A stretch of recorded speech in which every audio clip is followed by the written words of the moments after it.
Bonjour, dans cette première vidéo, nous allons présenter une méthode qui a été établie par un mathématicien grec de l'Antiquité qui s'appelle Ératosthène, qui permet d'établir la liste des nombres premiers jusque là où on veut. Donc là, par exemple, j'ai écrit la liste de tous les nombres premiers jusqu'à 119. En fait, j'ai écrit la liste de tous les nombres entiers jusqu'à 119 et on va essayer d'extraire de cette liste les nombres premiers. Alors un petit rappel sur ce que c'est qu'un nombre premier. Un nombre premier, c'est un nombre entier qui n'est divisible que par 1 et par lui-même.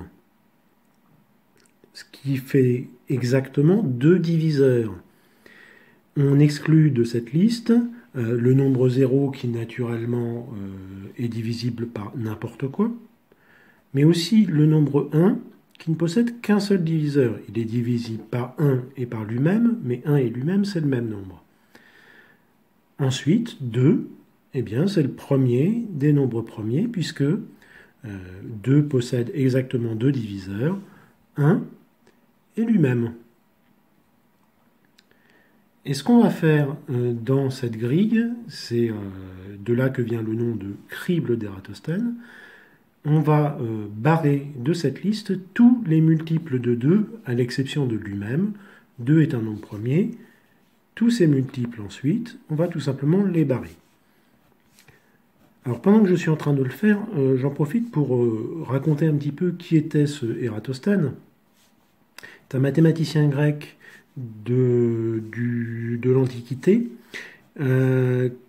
qui était notamment directeur de la bibliothèque d'Alexandrie, et qui est célèbre pour avoir été le premier à proposer une méthode expérimentale pour calculer le rayon de la Terre, sans réellement prouver que la Terre était ronde.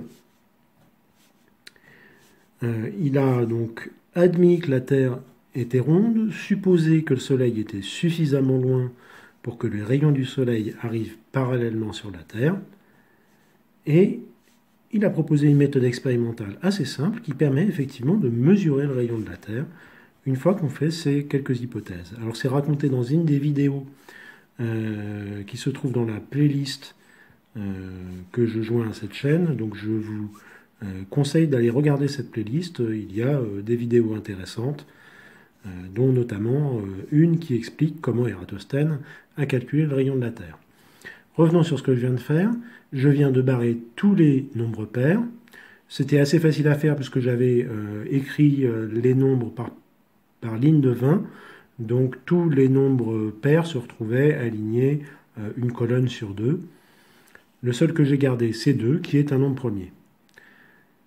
Et en éliminant les multiples de 2, eh bien, ce que j'ai gardé, ce ne sont plus que les nombres impairs. Et donc, parmi les nombres premiers restants, tous les nombres qui vont rester sont nécessairement des nombres impairs. Donc, les nombres premiers, au-delà de 2, sont encore présents dans ma liste. Le premier que je vais rencontrer, 3 n'étant pas divisible par 2, il n'est divisible que par 1 et par lui-même. 3 est un nombre premier. Et je vais faire avec 3 exactement ce que je viens de faire avec 2. C'est-à-dire que je vais barrer tous ces multiples. Mais on en a déjà barré la moitié. On a déjà barré tous les multiples de 3 qui étaient déjà multiples de 2. Ce qu'il reste, ce sont les multiples de 3 par un nombre que je n'ai pas encore barré, c'est-à-dire 3 fois 3, 3 fois 5, 3 fois 7, 3 fois 9, 3 fois 11, etc. Donc le premier qui va apparaître, ce sera 3 fois 3, 3 fois 3, 9. Ensuite, 3 fois 5, 15. 3 fois 7, 21. Et ainsi de suite. Tous les 6 chiffres, je vais retomber sur un multiple de 3 impair. Donc, 27, 33, 39, 45, 51, 57. Ensuite, 63, 69, 75, 81, 87, 93, 99, 105, 111 et 117. J'ai donc barré tous les multiples de 2, tous les multiples de 3, à l'exception de 2 et 3 eux-mêmes. Donc les prochains nombres que je vais devoir éliminer vont être les multiples de 5, à l'exception de 5 lui-même. 5 est un nombre premier, mais ses multiples impairs, j'en ai déjà barré quelques-uns, j'ai barré les multiples de 3, mais il en reste ici. Le premier qui reste, ce serait 5 fois 5, 25. Ensuite, on aurait 5 fois 7, 35. 5 fois 11, 55. 5 fois 13, 65. 5 fois 17, 85. 5 fois 19, 95. Et enfin, le suivant serait 5 fois 23. 5 fois 23 qui fait 115. On a donc barré les multiples de 5 qui se trouvaient en dessous de 5 et en dessous de 15. Et les nombres qui restent ne sont maintenant plus divisibles ni par 2, ni par 3, ni par 5. Le premier que l'on rencontre est donc un nombre premier, c'est le nombre 7. Et de nouveau, on va barrer les multiples de 7, et en fait, il n'y en a pas beaucoup.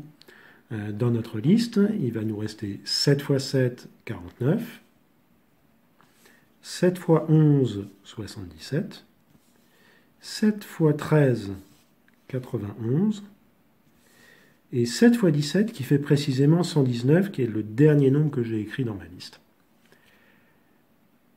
Et ensuite,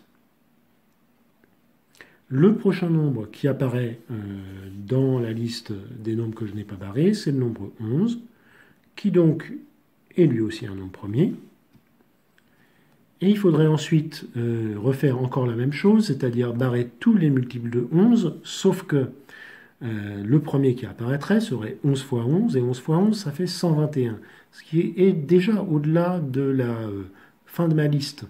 Donc, tous les nombres qui restent ici, tous les nombres que je n'ai pas barrés, sont des nombres premiers. On a donc établi la liste des nombres premiers jusqu'à 119. On a 2, 3, 5, 7, 11, 13, 17 et 19, 23, 29 et 31, 37, 41 et 43, 47, 53, 59, 61, 67, 71, 73, 79, 83, 89, 97, 101, 103, 107, 109, 113, et c'est tout. Donc par cette méthode, on est capable d'établir la liste de tous les nombres premiers jusqu'à une limite qu'on s'est fixée au départ. Maintenant, à quoi ça sert d'avoir la liste des nombres premiers jusqu'à un certain point? Eh bien, à établir assez facilement maintenant des décompositions en facteurs premiers. Donc par exemple, si on essaye d'obtenir la décomposition en facteurs premiers du nombre 111 111, on va chercher ces diviseurs dans la liste qu'on a établie au-dessus. Donc le dernier chiffre de 111 111 n'étant pas divisible par 2, 111 111 n'est pas divisible par 2. Par contre, la somme des chiffres 1 plus 1 plus 1 plus 1 plus 1 plus 1, ça fait 6, c'est divisible par 3. Ce nombre est divisible par 3. Le résultat de la division par 3, on l'obtient en posant la division. Donc 11 divisé par 3, 11 combien de fois 3? Il y va 3 fois. 3 fois 3, 9 pour aller à 11, 2. En 21, combien de fois 3? Il y va 7 fois. 3 fois 7, 21, reste 0. En 1, combien de fois 3? Il y va 0 fois, reste 1. En 11, combien de fois 3? Eh bien, on s'est déjà posé la question. Donc, la fin du calcul, c'est la même que celle qu'on a effectuée au début.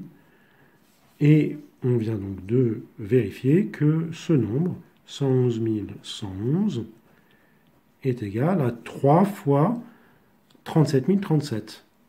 Maintenant, c'est au tour de 37 037. Est-il divisible par 3? 3 et 7, 10. 10 et 10, 20. La somme des chiffres n'est pas divisible par 3, donc ce nombre n'est pas divisible par 3. Quel serait le prochain nombre à tester? Ce serait 5. Mais 37 037 ne se terminant pas par un chiffre divisible par 5, il n'est pas divisible par 5. Le prochain à tester est donc 7. Il se trouve que 37 037 est bien divisible par 7, comme on va s'en rendre compte. En 37, il y a 5 fois 7. 5 fois 7, 35, reste 2. En 20, il y a 2 fois 7. 2 fois 7, 14, reste 6. 63 est précisément 9 fois 7, donc reste 0. Et 7, c'est 7 fois 1. Donc on a 3 fois 7 fois 5291. 5291 est-il divisible par 7? On peut se rendre compte assez rapidement que non.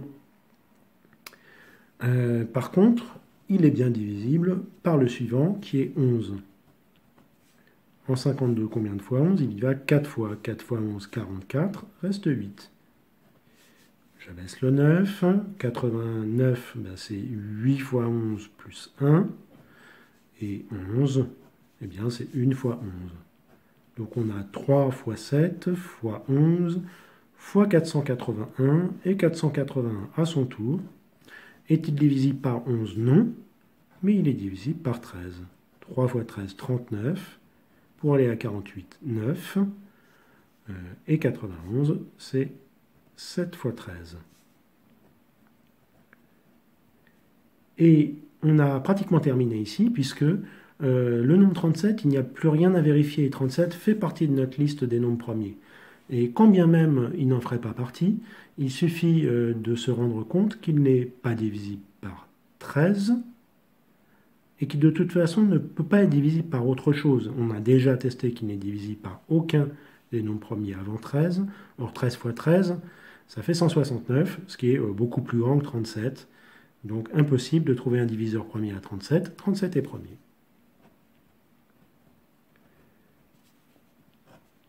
Voilà, on arrive donc assez rapidement à une décomposition en facteur premier de n'importe quel nombre. Alors, c'est pas totalement innocent le fait d'avoir choisi le nombre 111 111. J'ai posé une petite question que je repose ici dans cette vidéo. J'ai posé cette question à mes élèves de seconde il y a une semaine. Que se passe-t-il quand on pose la division 1 divisé par 7 et qu'on essaye de l'écrire sous forme de nombre à virgule? Donc de rabaisser des zéros. Si vous posez cette division, je vous fais le tout départ et puis vous la terminerez vous-même puisque vous allez tomber assez rapidement sur une petite surprise. En 10, combien de fois 7? Il y va une fois. 1 fois 7, 7. Pour aller à 10, 3. En 30, combien de fois 7? Il y va 4 fois. J'ai oublié le tout départ. C'était que en 1, combien de fois 7? Il y va 0 fois. Donc vous démarrez assez facilement. 0,14. Et puis je vous laisse continuer. En fait, assez rapidement, vous allez vous rendre compte que vous pouvez vous arrêter. Pourquoi? Parce que, eh bien, on va trouver une répétition au bout de 6 étapes. Or, regardez ici, 111 111, c'était 6 fois le nombre 1, et 7 fait partie des diviseurs. Il y a un lien entre ce qu'on vient de raconter ici et l'écriture décimale de 1 septième. Essayez de l'établir donc complètement cette écriture décimale et puis essayez de trouver pourquoi c'est lié ici. C'est ce qu'on tentera d'expliquer dans une prochaine vidéo. En attendant, celle-ci est terminée. Au revoir.